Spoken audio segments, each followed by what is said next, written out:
Olá, nós recebemos hoje aqui no estúdio da TVC em Curitiba o presidente do IAP, o Luiz Tarcísio Mossato Pinto, que gentilmente concedeu aí a entrevista para a gente, gentilmente aceitou estar aqui com a gente no estúdio. Primeiramente, obrigada pela sua presença aqui, Tarcísio, né? É assim, Isso. né? Eu que agradeço a oportunidade da gente poder bater um papo aqui com vocês.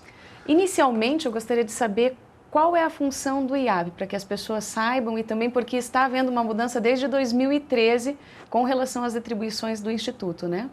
Com certeza. O IAP hoje atua na área de conservação do meio ambiente, na área de licenciamento ambiental. Nós cuidamos das unidades de conservação do nosso estado, que são 68 parques, né? Nós temos a área de fiscalização ambiental, na área de controle de poluições, tanto atmosférica quanto a poluição hídrica. Então, são várias atividades que envolvem a questão ambiental e que envolvem o Instituto Ambiental do Paraná, no estado do Paraná. Tarcísio, outra questão, eu quero que você explique para a gente o que é esse cadastro ambiental rural.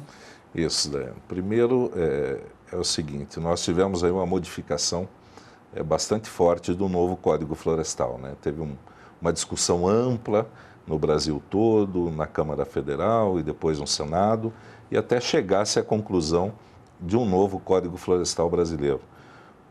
E isso fez com que, dentro do Código Florestal, um dos requisitos é que todos os produtores do nosso estado que possuem propriedades rurais teriam que se cadastrar, ou seja, fazer o cadastro ambiental rural.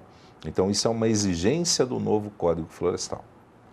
E o IAP hoje ganha mais atribuições com esse novo código. É esse mesmo código ou é um código diferente? Não, é diferente, são duas coisas diferentes. Um é o Código Florestal, onde você tem agora a imposição do cadastro ambiental rural.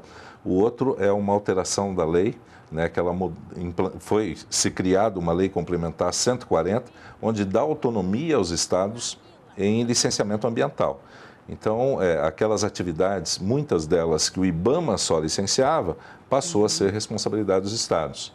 E, ao mesmo tempo, a gente está fazendo isso com os municípios, né? Tem muitas atividades que a lei dá poder aos municípios para poder estar licenciando e fiscalizando. Então, você pegava um exemplo assim, uma grande rodovia no estado, quem licenciava era o IBAMA, hoje não, é o órgão ambiental. Uma usina hidrelétrica, quem licenciava era o IBAMA, hoje não, é o órgão do estado. Então, isso fez com que a gente teve uma demanda muito maior. A fauna, todo o processo de fauna que era conduzido pelo Instituto Brasileiro do Meio Ambiente, hoje é do Estado. Então, isso trouxe aí uma série de atribuições ao órgão ambiental.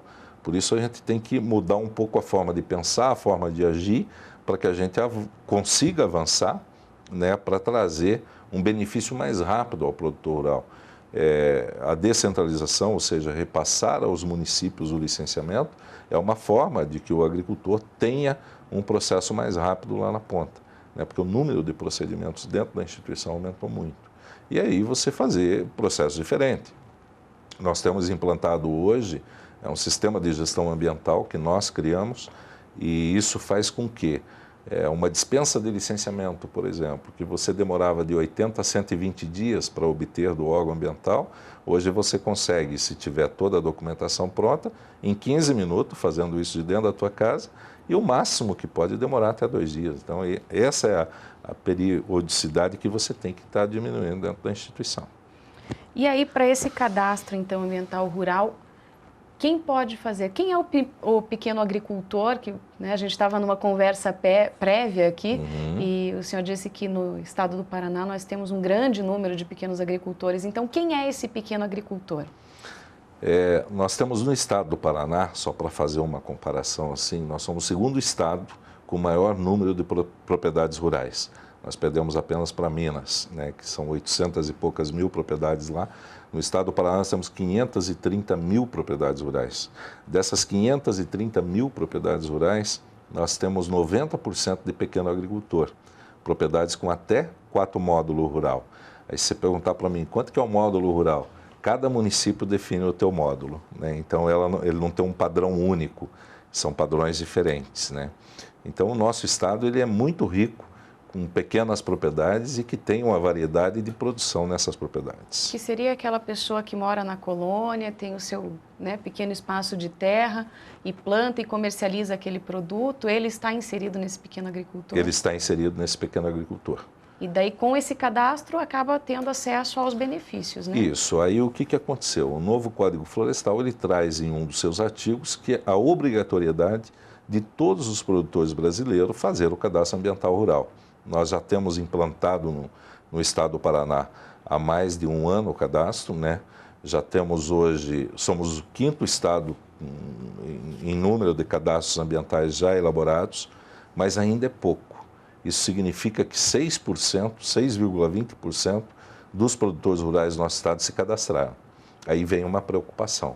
É pequeno esse número, Muito né? pequeno. Por mais que a gente avançou, deu uma série de treinamentos, capacitou pessoas, né, em parcerias aí com a FAEP, FETAEP, o OCEPAR, Secretaria da Agricultura, Emater, nós capacitamos mais de 3.500 pessoas no estado, justamente para dar o subsídio ao agricultor, aquele pequeno agricultor que não tem condição dele próprio, às vezes, fazer o seu cadastro.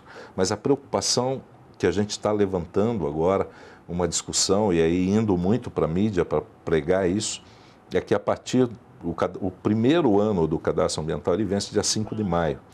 Ou seja, ele pode ser prorrogado por mais um ano. Não significa que ele vai ser prorrogado. E se você pegar pelo número de propriedades que a gente tem ainda a cadastrar, não vai se dar conta até o dia 5 de maio. Né? Então, eu estou levando agora a Brasília semana que vem uma carta do governo do estado pedindo que seja prorrogado por mais um ano, que é o que a lei facultativa é isso, e aí nós temos mais um ano para trabalhar.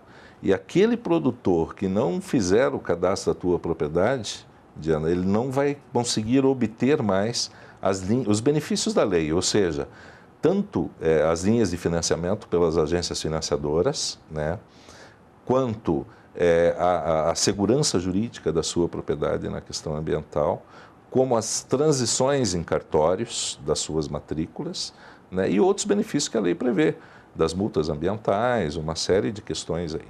Há um porquê desse número baixo, desses...